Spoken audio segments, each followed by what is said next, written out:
Bonjour à tous, aujourd'hui j'ai envie de vous expliquer comment réagir face à quelqu'un qui souffre, parce que je sais que c'est pas facile, moi-même j'ai pas toujours fait ce qu'il fallait. On ne nous l'apprend pas, on nous apprend pas à, déjà on nous apprend pas à gérer nos émotions et encore moins à gérer les émotions des autres.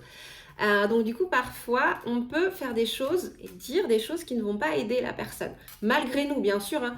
Notre intention, votre intention de départ, elle est toujours positive, on a toujours envie d'aider la personne, mais parfois de la même manière que dire à quelqu'un en dépression secoue-toi ou garde le moral, j'ai fait une vidéo là-dessus, il y a certaines phrases qui du coup ne vont pas l'aider.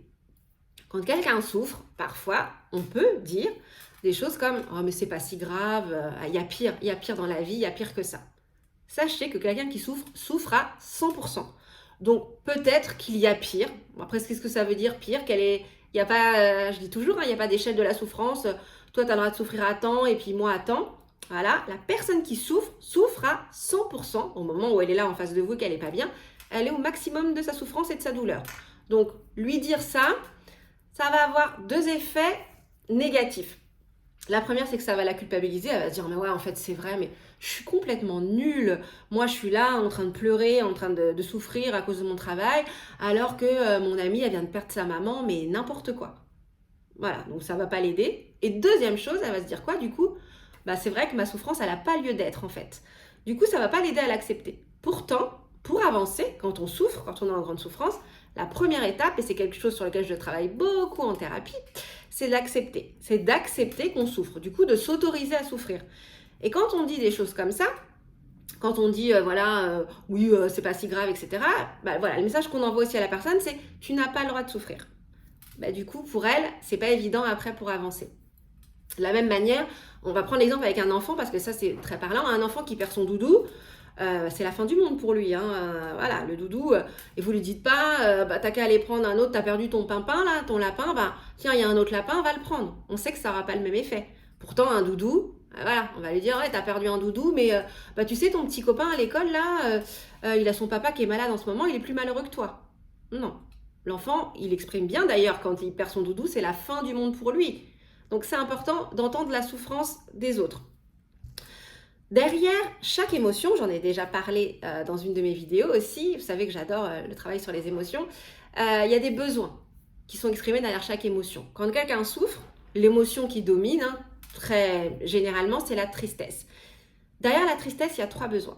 Le besoin d'être réconforté, d'être soutenu et d'être écouté. Donc déjà, parce que j'ai beaucoup de patients qui font ça, déjà, il n'y a pas le besoin d'entendre des solutions. Vous n'êtes pas là, s'il y a quelqu'un qui souffre à côté de vous, vous n'êtes pas là pour lui dire ah mais fais ci, fais ça. Ok?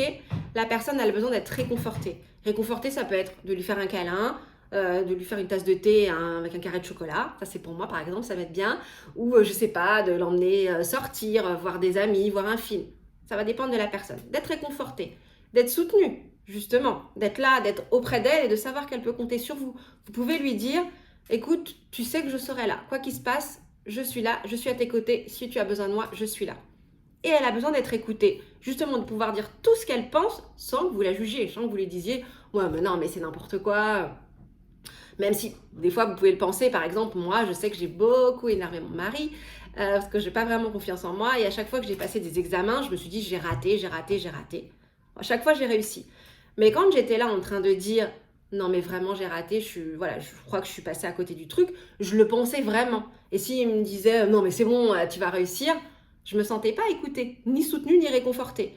Donc le tout c'est d'écouter et de dire voilà, effectivement, je comprends que c'est difficile pour toi, je ressens que tu souffres, je suis là pour toi.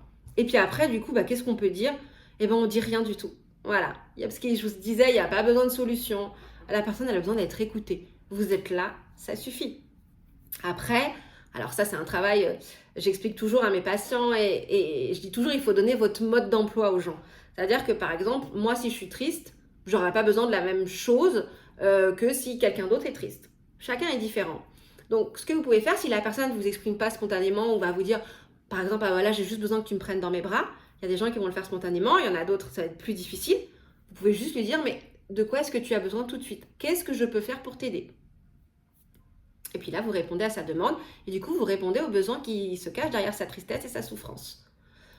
Voilà ce que je voulais vous partager aujourd'hui. C'est vraiment très très important parce que voilà, il y a des petites phrases, des petites choses comme ça. Parfois, je sais qu'on vous avez envie d'aider et qu'on a envie d'aider, mais du coup, chez la personne qui souffre, ça résonne différemment et du coup, parfois, ça crée des blocages et c'est plus difficile pour elle alors que vous avez l'intention de l'aider. Donc surtout, voilà, vous l'écoutez, vous comprenez, vous accueillez sa souffrance pour qu'elle puisse l'accueillir et puis après, avancer dans sa vie. C'est comme ça que vous l'aiderez au mieux. Ben, j'espère que ça vous aura été utile et puis ben, je vous dis à très vite pour une nouvelle vidéo. Belle journée et prenez soin de vous. Au revoir.